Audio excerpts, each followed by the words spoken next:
The following program is brought to you in living color on NBC.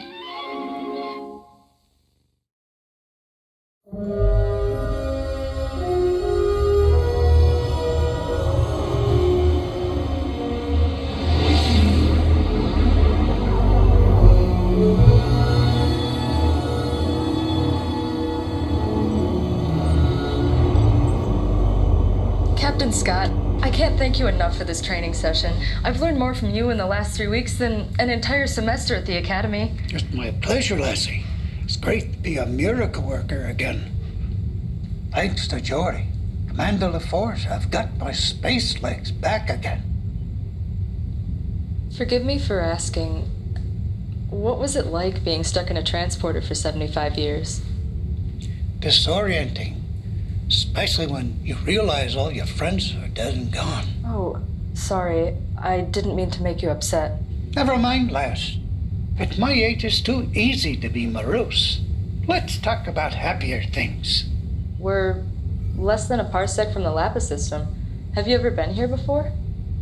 Aye, that we did. This was a frontier back then. Uninhabited, or so we thought.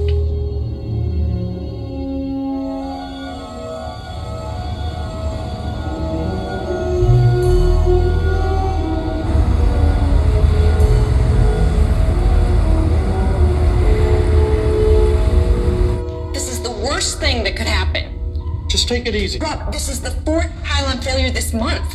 And to top it off, we have Enterprise and our chief engineer watching over our shoulder. No offense. Don't take it. This is cutting edge technology. Remember, have a little patience. I told the Science Council I could terraform Lappa III in less than a decade. At this rate, it will take twice that long. And you know how well the Science Council does with patience. That's still a whole century faster than anybody else has done it before, Doctor. Listen to the man, will you? If this works, when this works, we'll be able to terraform worlds for millions of victims of war, famine, and disaster. I suppose you're both right. I just hate to break a promise. Look, why don't you take the inspection of Section 12 yourself? If the pylon is failing, you'll be there for the fix. That, Dr. DeWitt, very good idea. Doctor, would you mind if I tagged along? You're using transporter technology in a whole new way. I'd like to see what you're doing. Might be a good idea to have another pair of eyes on the problem. And hands. Great.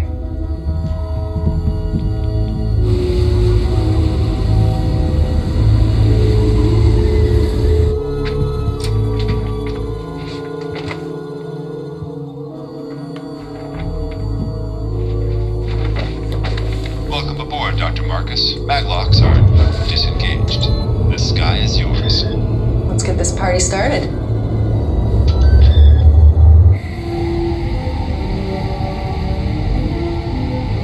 Shuttlecraft to Lappa Outpost. We're on course for Section 12 and should have inspection completed in approximately 11.6 minutes.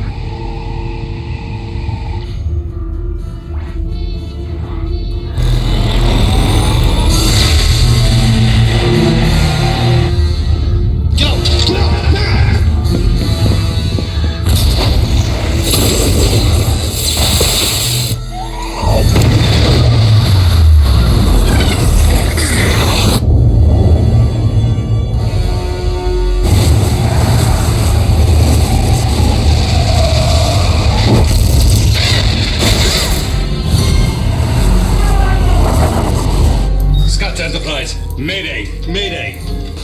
Shuttlecraft controls inoperative. Unknown explosion at Lappa Outpost. Enterprise, can you read me? Enterprise!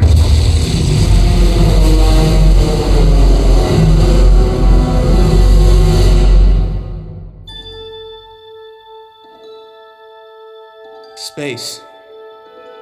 The final frontier.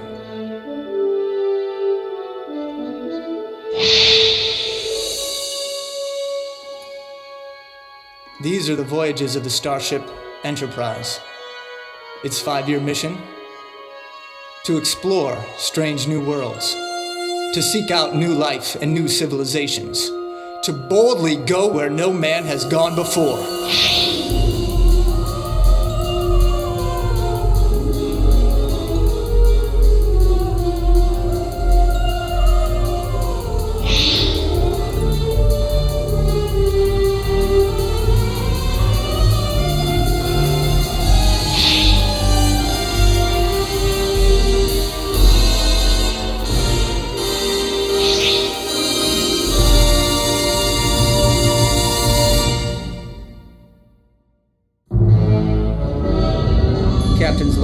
stardate 7713.6, in orbit of Lappa III, on the edge of the frontier.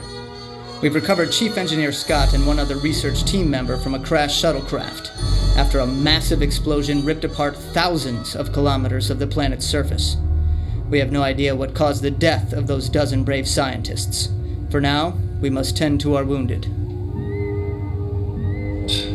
Doctor, would you quit poking at me? I feel fine. Scotty, sit back and relax. Your skull's not half as thick as we think it is. Dr. Marcus? Oh, she's fine. She'll be out of here before you are. A couple of bruises, mild concussion, some cracked ribs. She must be made of neutronium. Scotty, what happened? No idea, Captain. There's nothing at the outpost that should have went up that way. When can I speak with Dr. Marcus?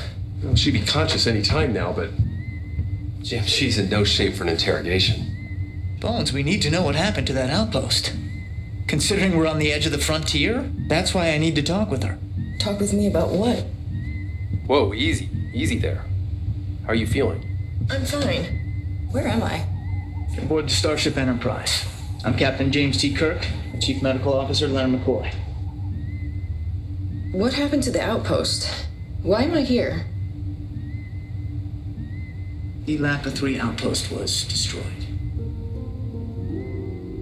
Destroyed? There was an explosion. A huge chunk of the planet's surface, along with the outpost, was incinerated. Except for you and my chief engineer, there were no survivors.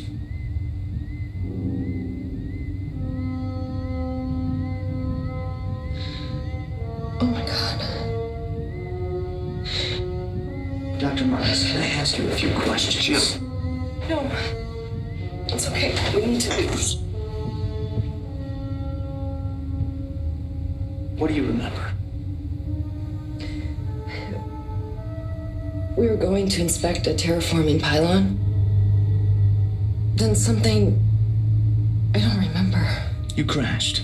About 200 kilometers from the outpost, on the backside of a mountain ridge. Otherwise, you wouldn't be here. Mr. Scott sent a distress call and we beamed you aboard. You don't know why the planet exploded? I think you might be able to offer some clues. Have you had any alien contact? No. No, we haven't had any alien activity out here. The shuttlecraft sensors are clear. That much I remember. And we'll start the investigation as an accident. Captain. I have to be part of the investigation. I need to be. With all due respect. Those people were my colleagues. My friends. I could have died with them, and I didn't. They're my responsibility. I owe them, Captain. I owe them an answer. If Dr. McCoy believes you're up to it. Well, at least somebody cares about my opinion.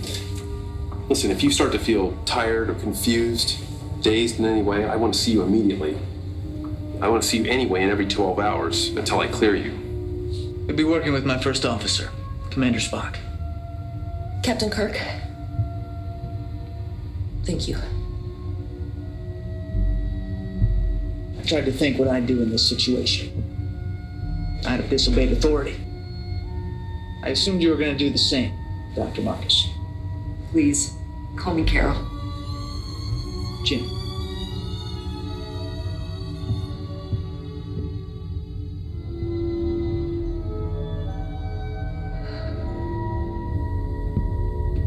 Look, Jim, you need to realize Dr. Marcus is dealing with a terrible tragedy. She is still in shock. Bones, I'm not a doctor. No one knows the technology on Lappa III better than Carol Marcus. We need her. And she needs to be handled with care. She needs someone who is sensitive enough to understand her emotional needs at this time. And you gave her Spock. Okay, I'll do it. You? Why so surprised? I'm not. Mr. Spock? Captain, I'm working on my analysis of the explosion. I need to interview Dr. Marcus. What do you have so far? The terraforming project was designed to use modified transporter technology, restructuring the atmosphere while assembling organic molecules from raw materials would require considerable energy, but none of the matter-antimatter reactors available to the project would be sufficient enough to vaporize 100 million square kilometers of the planet's surface. As soon as you're clear, Mr. Scott, have him report to the bridge.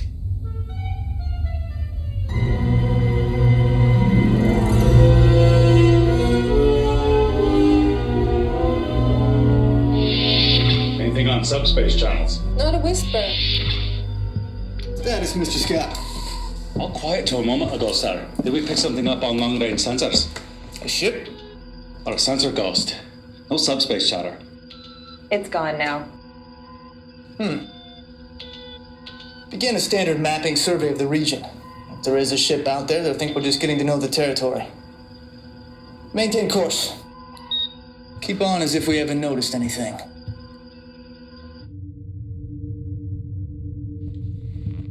Dr. Marcus, this is Mr. Spock, our science officer. You honor me, Doctor. Your reputation precedes you. You honor me, Mr. Spock. May I ask you a few questions about your work on Lappa III? Of course. You used a series of matter-antimatter reactors for power, correct? A series of modified reactors. We used massive energy. Indeed. Did you modify or enhance any other component? The molecular converters, of course. That's the heart of the project. May I ask permission to run a background check on your entire project team? What do you mean by that? I need to explore all possibilities, including sabotage. I know these people. Knew those people. I trusted them with my life. Yes, and you almost died. Perhaps there is a possibility that your trust may have been misplaced. Well, that's one possibility I won't consider. Is there somewhere I can go to review the outpost data? There's an ensign in the hall. He'll escort you to your quarters. Thank you. Now, do you think you could have handled that with just a little more tact? Tact? Spock. She's the only survivor of a disaster that killed 26 of her closest friends. And you just accused one of them of being a suicide bomber. Accused? The purpose of the background check would be to clear her people from suspicion. I made no accusation. Yeah. Well, I'm making the accusation that Vulcans have absolutely no bedside manner.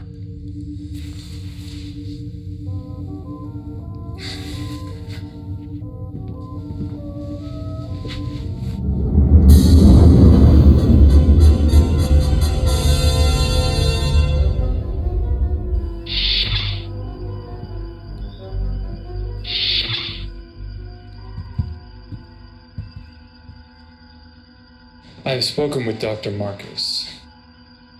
She was not very helpful. She's dealing with a lot.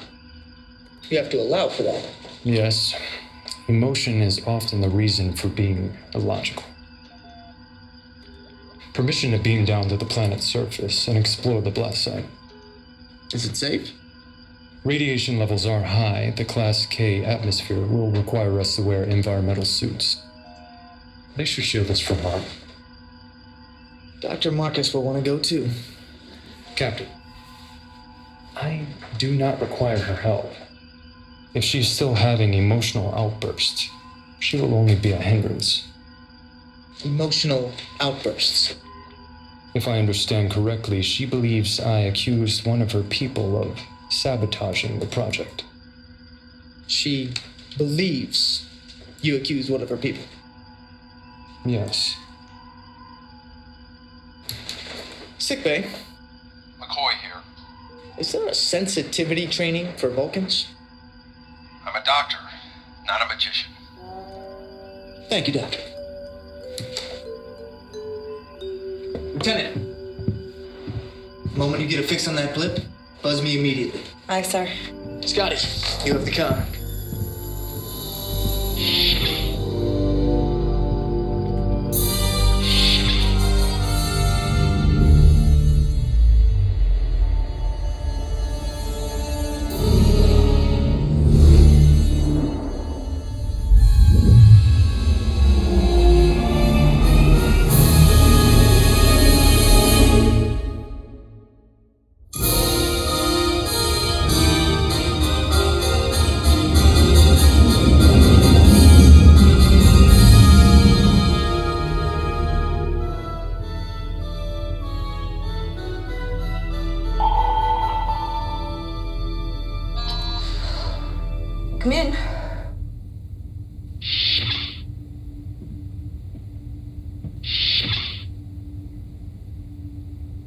Hope I'm not intruding. Not at all, Captain. It's Jim.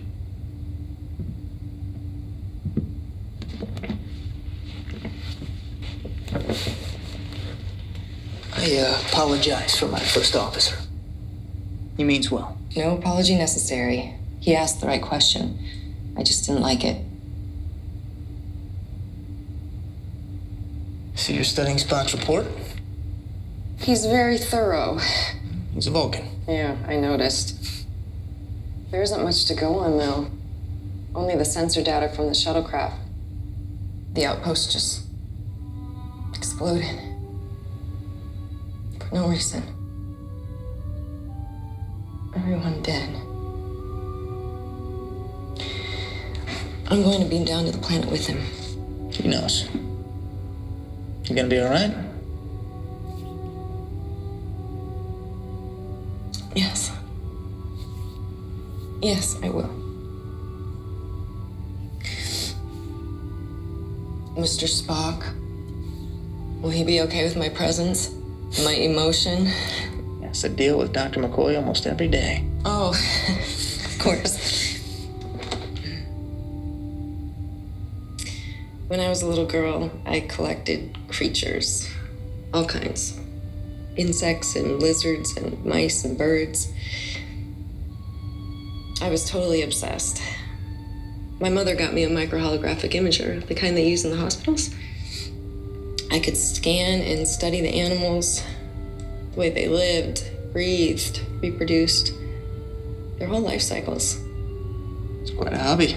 My mom, she believed women should follow their dreams. Is that what led you to your career in terraforming? No, it was my postgraduate work on the famine. There were too many people to evacuate, and the Federation couldn't bring enough food in to feed them all. It was heartbreaking. There was a planet that could support life in the system. They'd already started terraforming, but it would take 100 years. So I started thinking of ways to do it faster. I guess that's the mother in me. Oh, I didn't realize you had children. No, I don't. I'm birthing new worlds, new places for life to arise. That's the most mothering act of all, wouldn't you say? A mother is a mother still. The holiest thing alive. Samuel Taylor Coleridge. You read the classics. Only there's nothing holy about what happened on Lappa III. Carol, listen to me. People like us, you and I, we're entrusted with authority. We have to make decisions, difficult decisions. Sometimes those decisions have risks. Sometimes people die. Part of the job. And to care for them, what happens to them, is part of the job too. We don't have to like it, but we have to accept it. Otherwise, we just paralyze ourselves. We have to be worthy of the trust others put in us because we have to.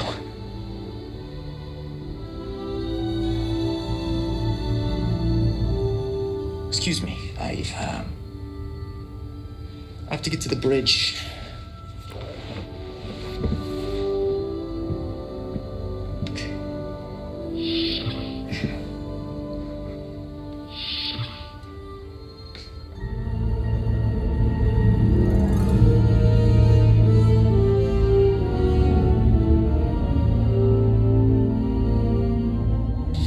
Here, right at the center of the blast site, almost lost in the background radiation.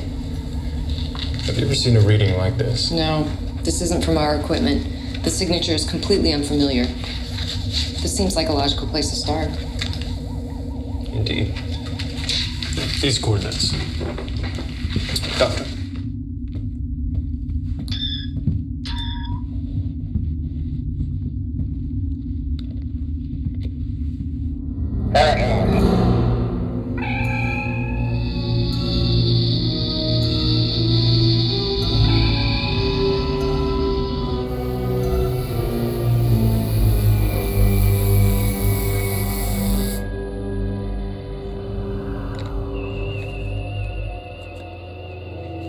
took years to build this station.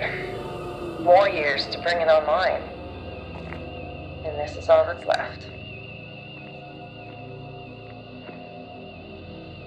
Mr. Spock, anything? The center of the blast reached a temperature of 6,000 degrees Kelvin, vaporizing the outpost and its inhabitants almost instantly. Perhaps there's comfort in knowing that your colleagues died immediately, without pain. That, Mr. Spock, is a very nice try. Kirk to landing party, come in. Spock here. Status. We are gathering readings in what little debris remain here on the site. What do you make of it, Carol? Looks like the inside of a crater. Carol. I'll have a more detailed report when I get back to the Enterprise, Captain. Right now, I have work to do. Very well, Doctor. Signal me when you're ready to beam up. Kirk out.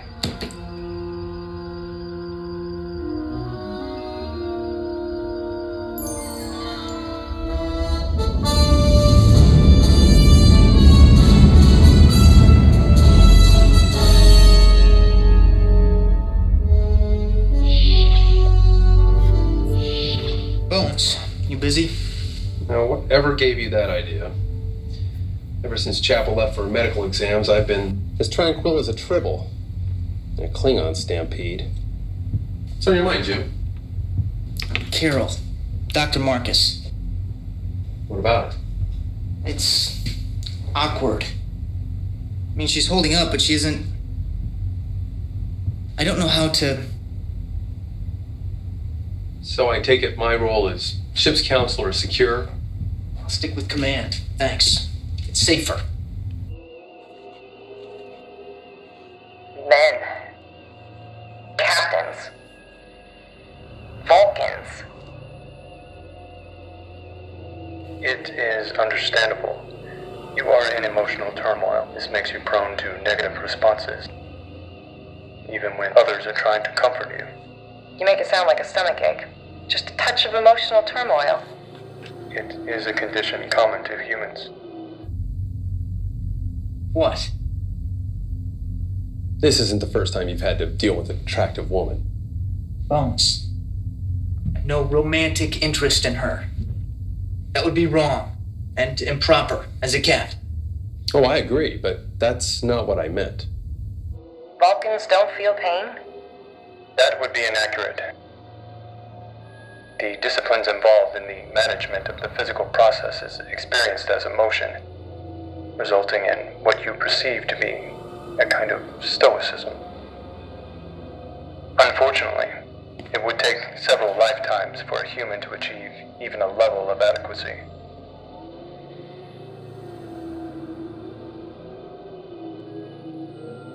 Mr. Spock.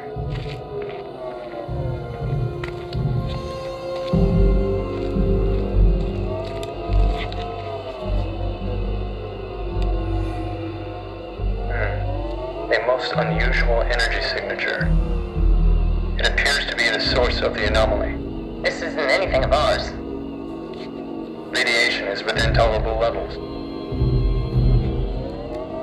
I believe it is safe to bring on board the Enterprise for analysis. Spock to Enterprise. Prepare to beam up to. She's passionate, smart, attractive. Sure, I've noticed those things. But she's also unique. Bridge to Captain Kirk. Kirk here. Sir, the landing party is ready to beam up. Thank you, Uhura. I'll meet him in the transporter room. Kirk out.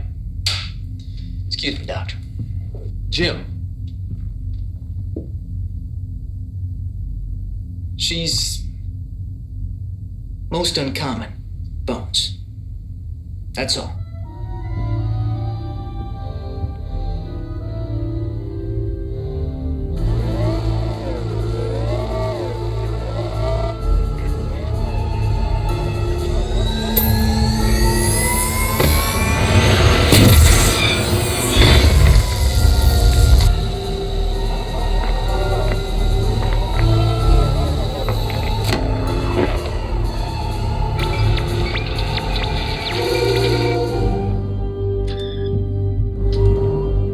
What's happening? Lost the lock. I've never seen a reading like that before. There's one communicator signal, very faint, but I can lock on. Beam that person up.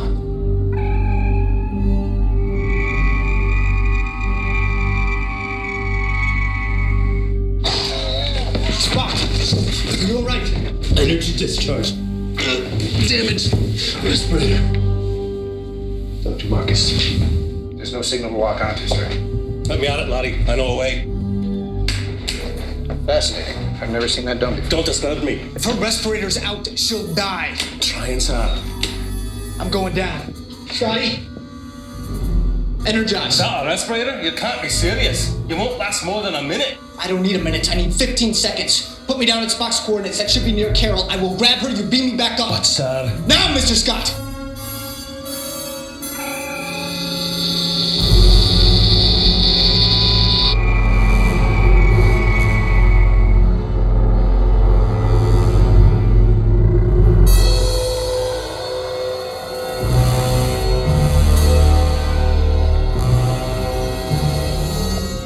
Energize. What are you doing it, son?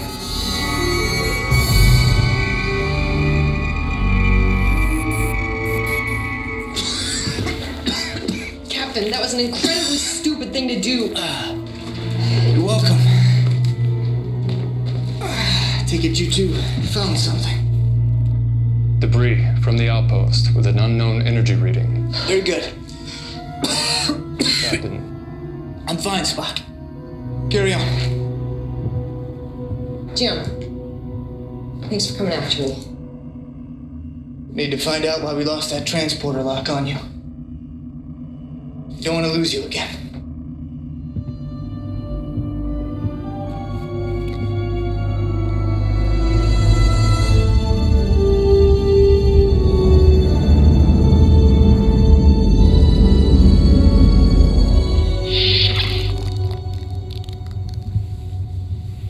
It's beautiful. It's like an oasis. They say someday every starship will have holodecks so realistic they won't need an arboretum. I prefer the real thing. So do I. Oh, what are these? Oh, that's a unique aroma. Zans barriculi. They grow everywhere on Lappa IV. They ought to do pretty well on Lappa III. Once you finish terraforming. I don't know about that. Really? I came to Lappa III to bring life from lifelessness. Instead, I managed to destroy over 24 human lives. The risk is too great. You're not a quitter. You're a scientist. A scientist with a conscience. That's why you can't quit. Won't quit. You think so? Your friends, your colleagues. If you quit now, they died in vain. You care too much. You won't quit. You've been there too. At what point? Tell me, Jim. At what point is it too much to carry? At what point do you say, enough already, and just stop? I'll tell you when I get there. I'm not there yet. Neither are you. Damn you, James T. Kirk. You're right. Bad habit. Sorry. Mary.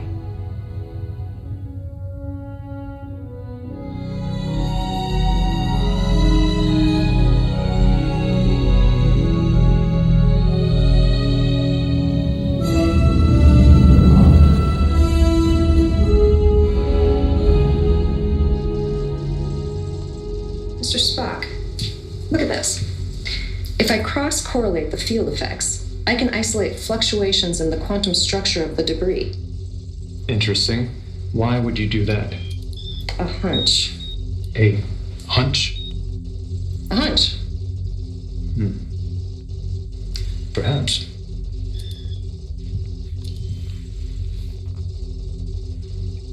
Fascinating.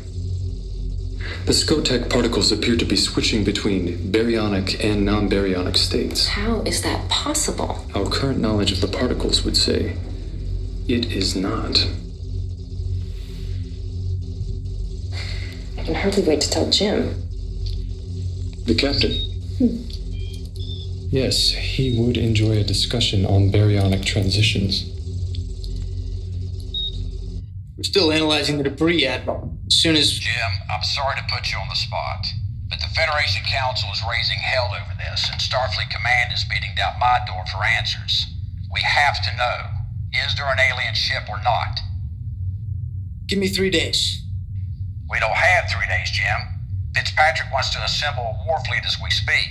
I'm doing all I can to keep this from escalating, but I need you to get me answers, Captain, and fast. Starfleet out. Enter. I have some news. Could use some good news. I don't know if it's good news. It's just that it's the Skotech particles. They're showing up as warbling variables, and that shows up as baryonic fluctuations. You've been spending too much time with Mr. Spock. The point is, I think we've isolated the energy signature. Are you hungry? No, I just ate 9 hours ago. Maybe we should have dinner? It's a good idea. Yes, it is. So, I agree. Yes, me too. We're not going to dinner, are we? Not yet.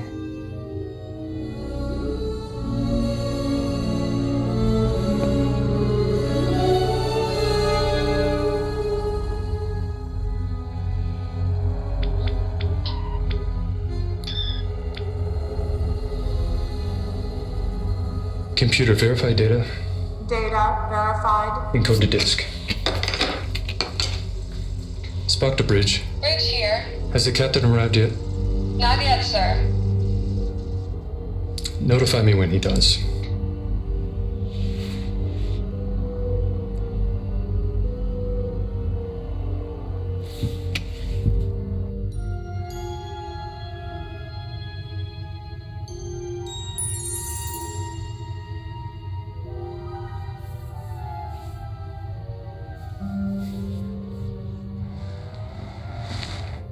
Morning.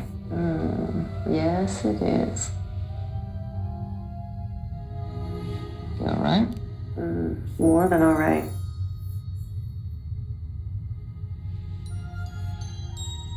Is that the wrong answer? No. That was the right answer. What's the matter? They say at the academy. It's not any of the books. They don't teach it in any of the classes. Not officially. It's just one of those things you learn from listening. Captain's chair is the loneliest chair in the universe. And once you sit in it, it changes you. Keep thinking about that because I'm beginning to realize just how right they were.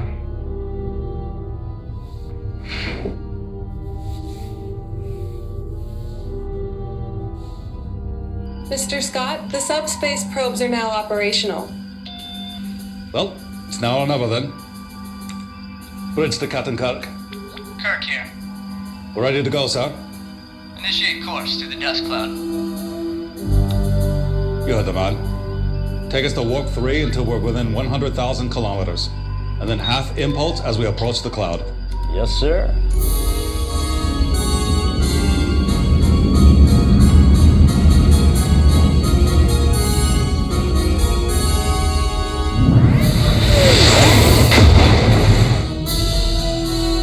You should arrive at the dust cloud in 37 minutes, sir. Passive sensors standing by. Let's do it. Let's cover this search pattern quickly and quietly, on tiptoes if necessary.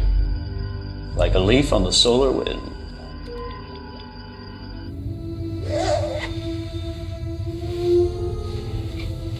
have to get to the bridge.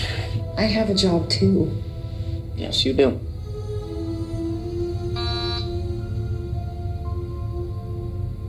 Are you gonna get that? Yes. Come in. I did not mean to intrude. It's all right. I was just headed to the bridge. What's on your mind? I believe I know what caused the explosion on Lappa III. Well? Captain, with all due respect to Dr. Marcus, you may want to hear this alone. She has a vested interest in this too, Spock. Let's hear it. Very well. As we suspected, the explosion did not occur in the outpost reactors. It came from an unintended standing wave from the terraforming system's main pattern matrices. There was an interaction and an unprojected phenomenon. I don't understand. The pattern matrices focus the arrangement of molecules. There's no way it can cause an explosion. Correct, Doctor, except the debris we recovered from the planet's surface was contaminated with protomatter, sir. Proto-matter?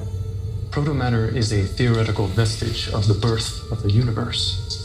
It is highly unstable. It fluctuates at the quantum level between matter and antimatter states. And if they came into existence at the same moment, that would cause an explosion. One big enough to destroy the outpost and a huge chunk of the planet's surface. No. No. It isn't possible. We couldn't have. It was always a possibility, Doctor. A possibility that you yourself acknowledged in the theoretical basis of the entire project. A possibility so beyond the realm of probability, it was statistically insignificant. Nonetheless, the experiment created protomatter. And the protomatter was unstable. I want to review your data. Of course. Though you will find no errors? Of course not. Vulcans are incapable of being wrong. No. Vulcans are unwilling to be inaccurate. The more important question now, sir, is whether or not the protomatter was created intentionally. If it was not an accident, then it was sabotage. Okay, that's enough. Mr. Spock, I want you to let Dr. Marcus review your work. I assure you my work is most thorough. That is not why she needs to see it. Do you understand? Clearly, sir. Dismissed.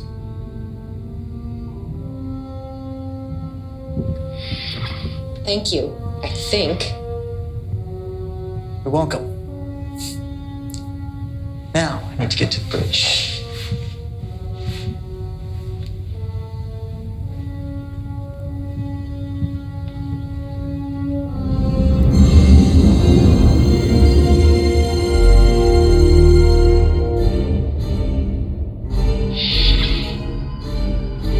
Report. We're skimming the dust cloud. Making our second pass on the search grid now. Anything? Negative, Captain. The particulates in the cloud make passive sensors new and ineffective. Options. We can use active probes or active sensors. Can't say I like either of those choices. There is a third possibility. Mr. Sulu, we have enough visual data to assemble a holographic schematic of the dust cloud, yes? Yes, sir. When a ship travels under impulse power, it leaves a faint disturbance, a wake. Let's look for a trail. Here we go.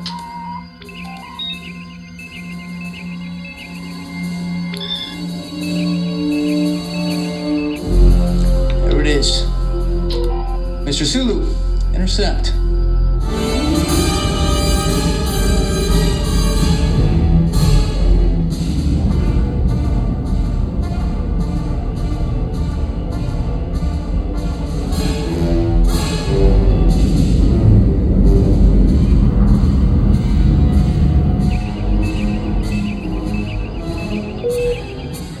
Proximity alert. Confirmed. Object dead ahead. Approximately 200 meters in length. Distance 112 kilometers.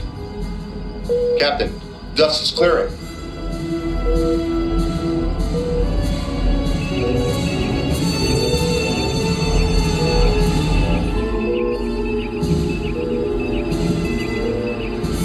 Open hailing frequencies. Hailing frequencies open. Alien vessel. This is Captain James T. Kirk, the Federation starship Enterprise. We are not hostile. Please identify yourself. She's charging her weapons. All back full. All hands red alert. Raise shields. Stand by phasers.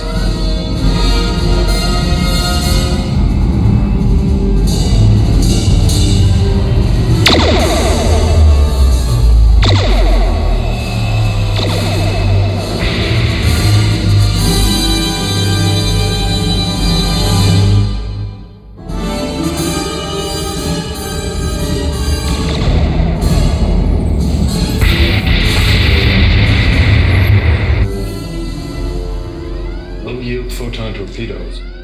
No damage. They could fling those at us all day long. Won't scratch our shields. So, we're not outgunned. Let's try again. Open hailing frequencies. Hailing frequencies open. Alien vessel. This is Captain James T. Kirk of the Federation starship Enterprise. We are not hostile. We are on a research mission. Please identify yourself. No response, sir. Bring us into firing position and give me one short phaser burst. Don't hurt him. Just shake him up.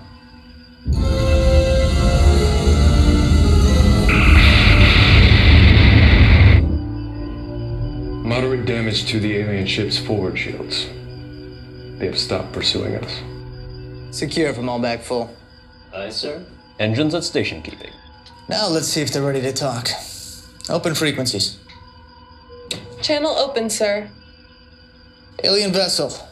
This is Captain James T. Kirk, the Starship Enterprise. We represent the United Federation of Planets. Identify yourself. We owe you no explanation. We have the right to defend ourselves. We're not hostile. We are on a research mission. Please identify yourself. Your Federation has been working to transform the environment of the third planet. That is a hostile act. We were not aware that anyone laid claim to this world. You didn't ask. They do have a point. Thank you. Very helpful. Our mission is to explore, to seek out new life and new civilizations. There's much we can learn from each other. Can we be partners in discovery? Where is a profit in that? Excuse me? Captain, we're not interested in discovery. We're not interested in friends. We have the best friends money can buy. We're interested in commerce. We are the Ferengi. Oh.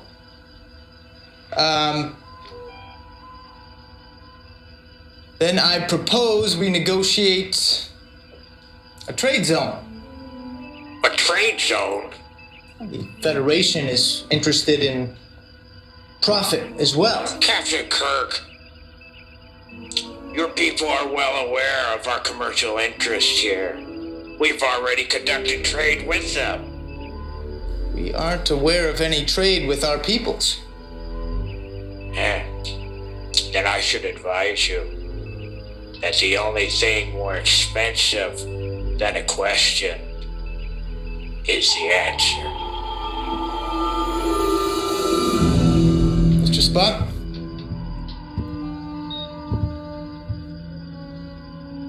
Very curious.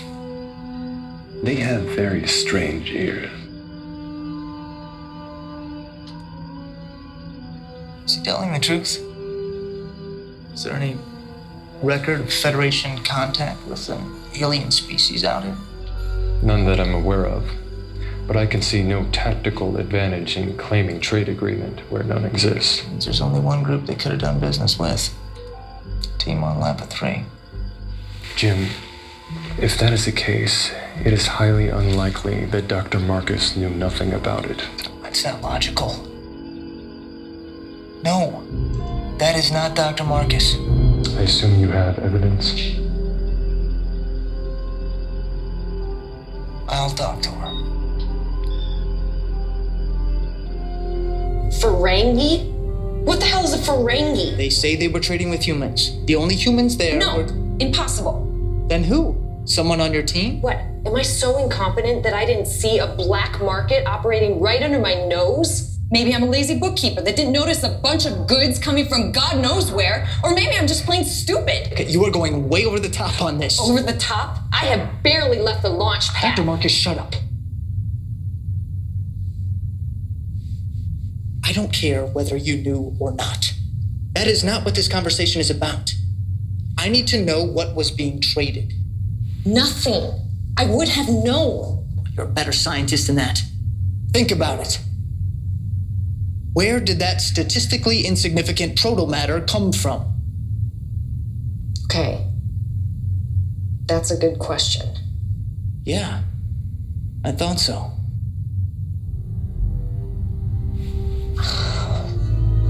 Sorry. Just... You've had crewmates die. Does it ever stop hurting? No. Just learn to live with it. That's a terrible way to live.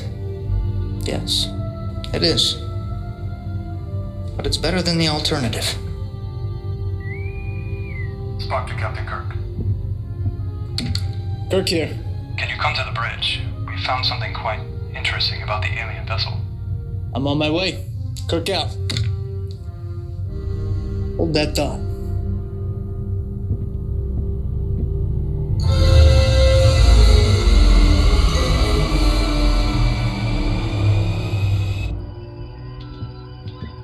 Please tell me you have something for me. Ensign Solgard and I have completed a full sensor sweep of the alien vessel. The ship's technology is on par with the Federation's, but we did detect one anomaly. I found residual traces of protomatter in the vessel's cargo hold. Of course. Sabotage is not a logical possibility. It is not profitable to kill your trading partners. On the other hand, if you don't trust your trading partners, you might not give them the part of the manual that says, don't blow yourself up. We know from Mr. Scott's report that the terraforming team was behind schedule. A business transaction to enhance their transporter matrices would seem logical. What did they trade for?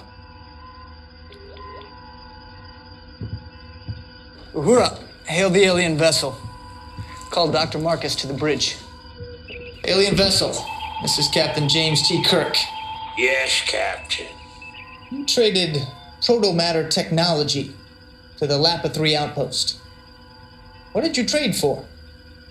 We don't violate the confidentiality of our trade partners. Even after they're dead? That's regrettable. But yes. We would like to arrange a trade zone. We think you will find it as profitable as we would. The price of continued negotiations is information. A moment. You're going to negotiate with them? No. I'm going to play poker with them. We delivered a set of transporter matrices enhanced for proto-matter creation. Who did you deliver them to? Robert DeWitt, the trade officer. Dr. Robert DeWitt, the assistant project director. DeWitt? Trade officer? He was never... Oh my God.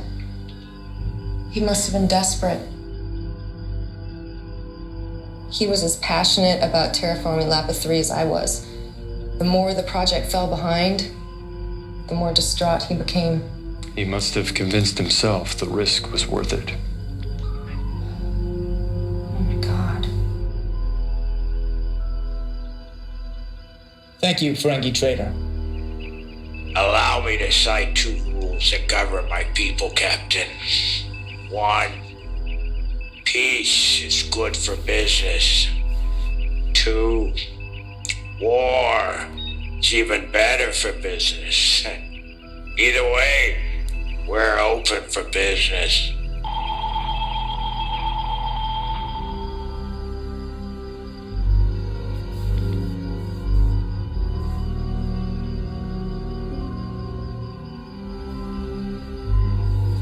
Helm, set course for Starbase 26, warp factor 4.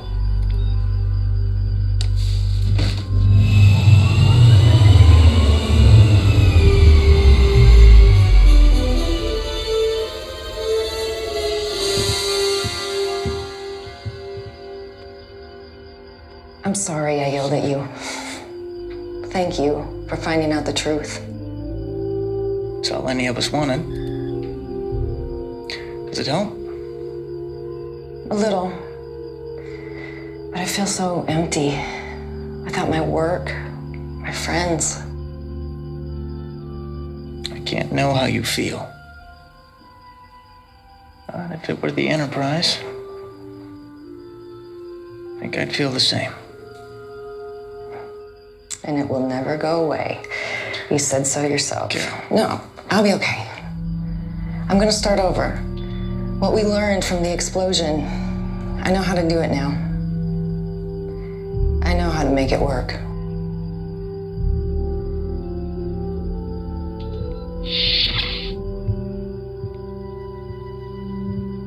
How long till we reach Starbase 26?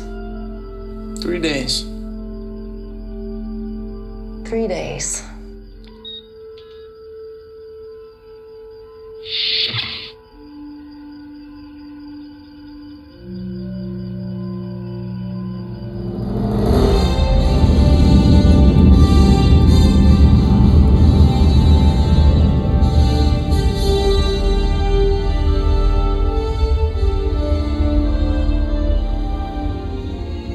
I'll just be a minute.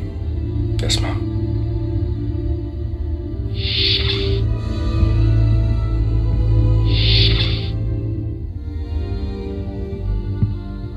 Carol, I was just about to call you. I'm beaming over for a final debriefing with Withrow. You should come along. We could have dinner. I'm sorry. I can't. Jim, look. Oh, well, that's okay.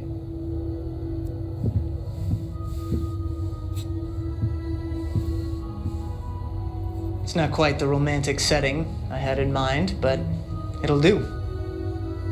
This is my mother's. I'm old-fashioned that way. Carol Marcus, I love you. I never thought I would say that to anyone. But I never thought I could feel the way I feel when I'm with you. And now I can't imagine my life without you. Carol Marcus, will you marry me?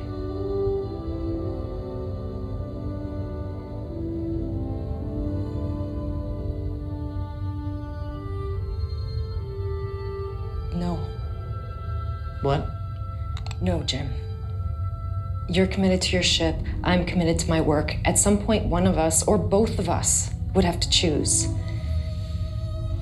I thought I just did. You called what I'm doing, birthing new worlds, the holiest thing. I've come up with a different approach, the genesis of something entirely new. I can't turn my back on that now. And you're here saving the quadrant every 10 minutes. You can do your research here on the I Enterprise. can't, and you know it. Then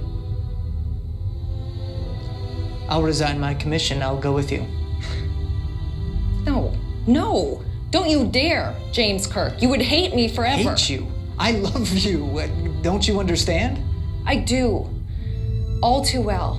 But in 5, 10, 100 years from now, you're gonna wake up and realize all that you've lost by being with me. All you were meant to do. And you'll hate yourself for it and me, and it'll kill me. I won't have that, Jim. I won't. You have your world. I have mine. We can't exist in the same orbit. I suppose that's one possible outcome. But it should be my choice. Our choice. Yes. And I just made it.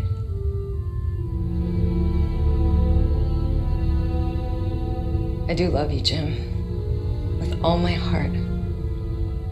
But I am asking you to please Stay away. For all our sakes. All three of us.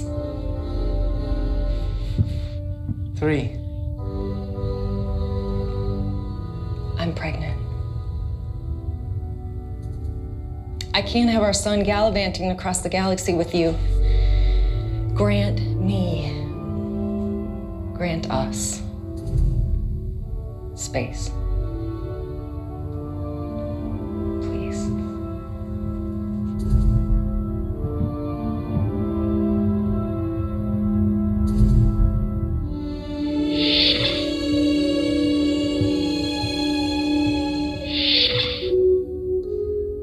Thanks for everything, Scotty.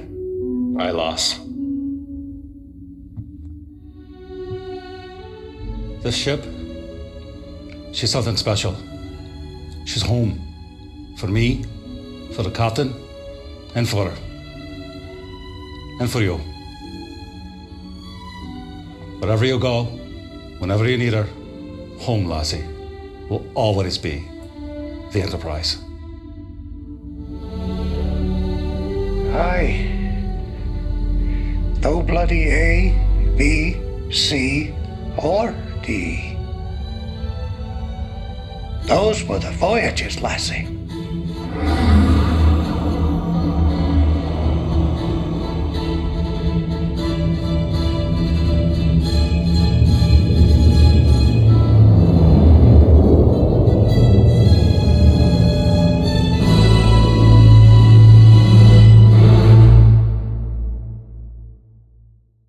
Next time on Star Trek New Voyages. Do you have any idea how much I've missed you? Little of that mystery remains, my love.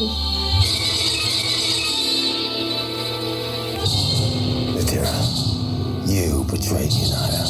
You least of all deserve the Oracle's mercy. Listen, Captain. No, you listen to me, Admiral. Someone attacked our embassy. Maybe on purpose. For all we know, you were the target.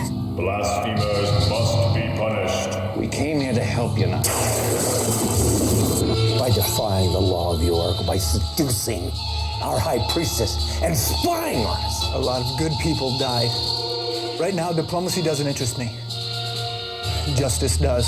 The Aethera and the Oracle always together, ruling from the shadows. Now the shadows are gone.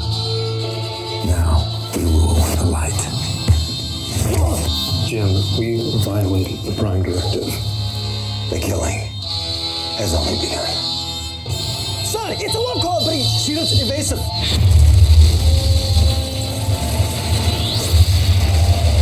Just one woman destroyed that vessel. There were over 432 men and women aboard that ship. I'll soon be joined by a great many more.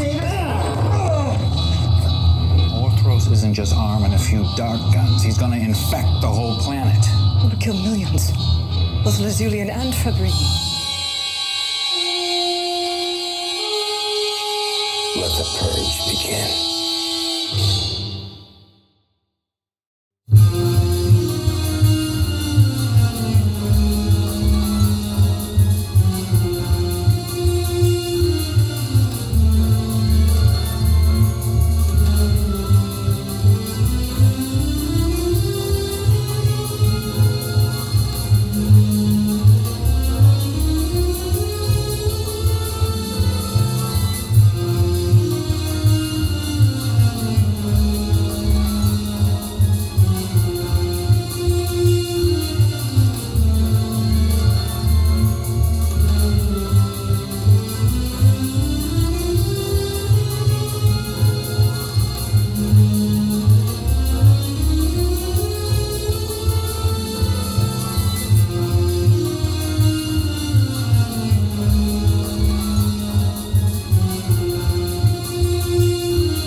Howdy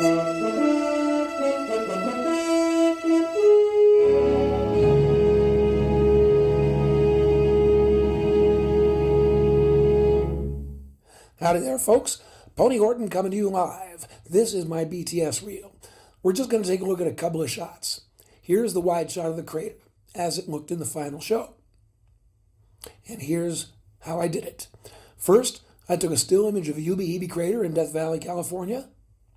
Then I took images of smoke from various kinds of brush fires and oil fires.